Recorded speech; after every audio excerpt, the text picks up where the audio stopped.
InDesign files for making magazines. Okay, so first things first, open up InDesign. Then you will be faced with this welcome window. You just want to click New File.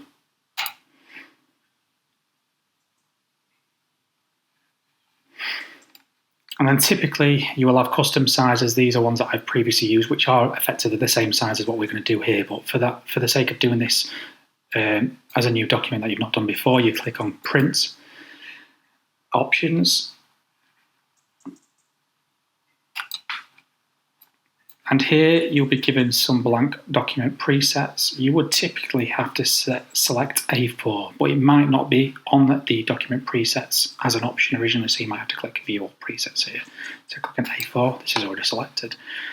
And if it isn't already down as millimeters, it might say that your units is picas or indeed pixels.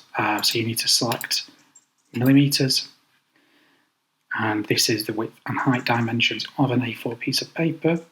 We need to go down and we need to change our margins to 10 mil. So if you just select on the top margin and change that to 10. Now this is a link button. It means that all the settings will remain the same. So if I just click tab, that will change them all to 10 now. We also want to set a bleed at 3. So again, tab and that will make the changes. Slug is not something we'll need. Slug is when you add extra room beyond the bleed in order to add information for your publisher. So who made it, the document type, color grading, etc. We don't need this. So we'll just click Create.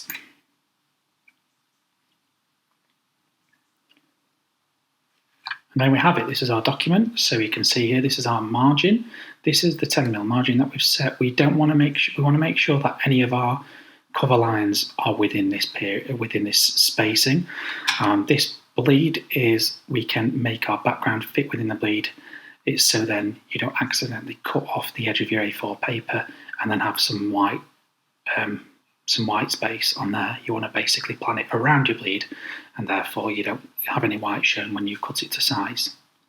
If you do need to change any of your settings afterwards, you just need to go on File, and you need to go to Document Setup, and then you will be able to make those changes there.